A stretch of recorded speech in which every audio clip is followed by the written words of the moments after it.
there's been some Trump news, and it's not just that his former fixer Michael Cohen is in court, who apparently has been very, very like he knows that the jury is going to try to destroy, or that the defense is going to destroy him, and so he's being good for the jury. He's like being very, and so slightly a little boring. So I'm like, nah, let's skip that story. But Trump has been grabbing headlines for obviously all the wrong reasons, as he always does. And there's some just important notes about what a second Trump term could look like and the kinds of things that he's promising, because honestly, he's in like a war with himself. He just has to one up himself from 2016. He got to be crazier. It's not just they're rapists and some of them are decent people. Like the escalator's got to be 10 times longer now. Now it's just, he's got to, he's just got to outdo himself. And so he is doing that in a number of different ways. One of those ways, oh no, do we not have, okay. I don't have my graphics for this because I just didn't. I don't think I double checked these. Page, if you're listening, but that's okay. He has proposed that he wants to assassinate cartel leaders. This is fun. He's planning to send. Oh, here they are. Send kill teams to Mexico to take out cartel leaders. Which obviously that'd be it, Kate. Like once you take out a cartel leader head, like that ends it. Like there's no more drug trade. There's no more violence. Everybody knows. I mean, we're going to definitely talk about this, but this is the most dangerous thing you could possibly float.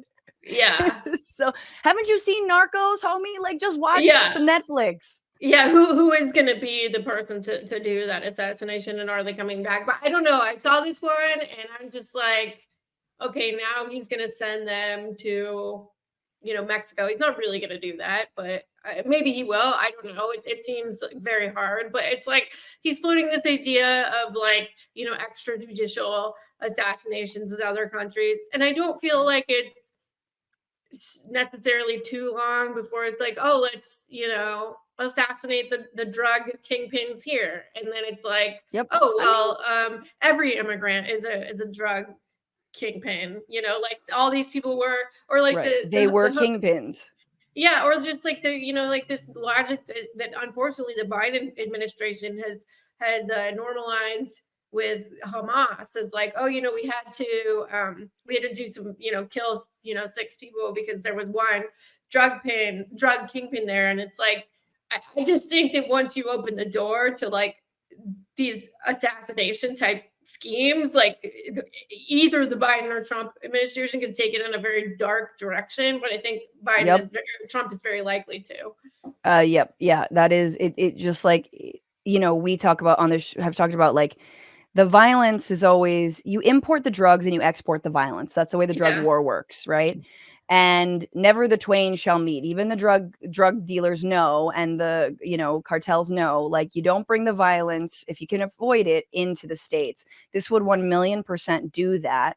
Obviously, unless you could hire it's so dangerous. It makes me laugh, even though it's very not funny. It's scary. But anyway, so that's a fun little tidbit that happened this week. Another fun little tidbit was we now know that Trump had a bunch of oil and gas executives, speaking of oil and gas and protecting all their earnings, had them over at Mar-a-Lago, yeah.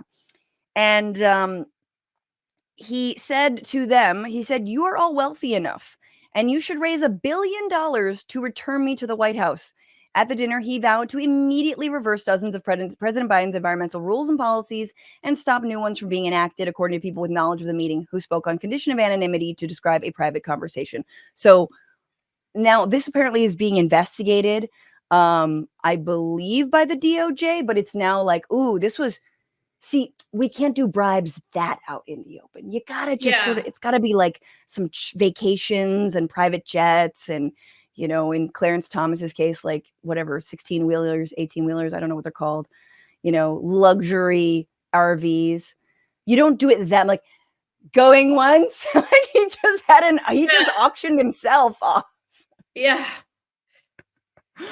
Okay, so then finally, death penalty. So apparently, we've been talking about Project 2025 for a little bit, but there's a whole little part of Project 2025 on buried in one of the chapters about the DOJ, written by Gene Hamilton.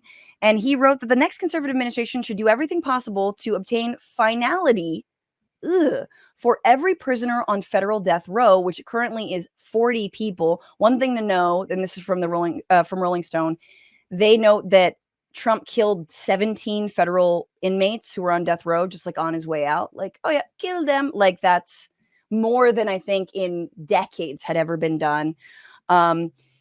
That it also states it should pursue the death penalty for applicable crimes, particularly heinous crimes involving violence and sexual abuse of children, until Congress says otherwise through legislation. In other words, this is their whole thing, is like, do it until they stop you. And then he even goes on. This is Gene Hamilton says, Hamilton says this could require the Supreme Court to overrule a previous case, but the Justice Department should place a priority on doing so. That is to say, imagine the court wouldn't be with you. So straight Duterte level, kill people in the prisons, kill the drug leaders, just much more assassination. Obviously, there's definitely, as we talked about, political repression of your so-called enemies. And then you can buy, I mean, they're maybe props to Biden for not trying to auction himself off to an energy company. I mean, I don't want to say anything good about Trump because I literally hate him. And this point is made in that context. Like, I do think in a way, like at least he says that he is auctioning himself off, because it's like people don't like, Biden is obviously really bought and sold on a lot of different, very important issues, and I mean, I think it's he's not dumb enough to announce it, No, exactly. He's not dumb enough to announce it. I mean, look, we're producing more oil and gas than we have had in years now, right? There, like, everything's flowing. It's all good in the hood. Gas prices are still up. They're not coming down.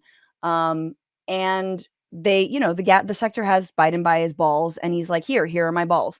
And as well as Saudi Arabia and OPEC countries, whatever. Like, he is trying to appease industry and incentivize industry to move towards actual renewables, which I think is important. He's trying to incentivize, things like electric vehicles, doing the least, but at least a little bit is being done. And in terms of, the bought and sold, like, we just give massive amounts of subsidies to oil and gas as well. Like, you could revoke those. Those are just sort of grandfathered in from administration to administration. But yes, they're not quite the same level, I would argue, but I agree with you that one is a lot more out in the open. But it's just, again, sort of a glimpse of the second administration. That's what we're doing. We're sort of the grossest crystal ball we can see. And here's the last one. So this was from a rally he did over the weekend. And he is just talking about things like Hannibal Lecter being a great guy. Silence of the Lambs. Has anyone ever seen The Silence of the Lambs? The late, great Hannibal Lecter. He's a wonderful man. He oftentimes would have a friend for dinner. Remember the last scene? Excuse me, I'm about to have a friend for dinner. As this poor doctor walked by.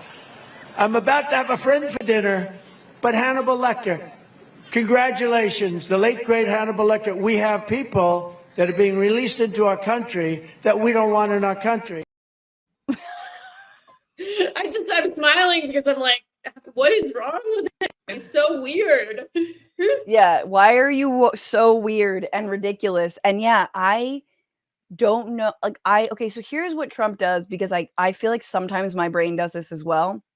Or like when you're writing a joke or you're just riffing, there's a connective tissue that you literally have not made, but it makes sense in your own brain. And for so long, we have given Trump the benefit of the doubt. Like, yeah, I can see how that kind of makes sense. And that sort of follows. This one is a big stretch, but it's very entertaining. But I'm like, I think maybe he means we're letting Hannibal Lecters into our country because Hannibal Lecter took refuge in a foreign. I think he went to Cuba. I don't fucking know. I have no idea what he means. Like I've watched that clip several times and I have no possible interpretation of it. It's just like, also half the kids there do not know what Silence of the Lambs is. It is a good movie. Yeah. I think it's like that and Gone. But Hannibal Lecter, great guy. Like now he's just playing again. He's playing his own hits. Yeah. He is, but even darker and weirder and one-upping himself. It's like it he's is like getting very dark. It's very Yeah. dark. Yeah. Anywho, so that's what we have to look forward to if indeed these poll numbers hold and Biden loses in these swing states that he must win, in which case it will be all our faults and not his. What's going on, Frantifa? If you haven't already, subscribe to this channel right now. Hit that button. And also, you can become a patron and support the show every single week. Get access to bonus episodes and exclusive merchandise. Patreon.com/Bitchuation Room. Do it.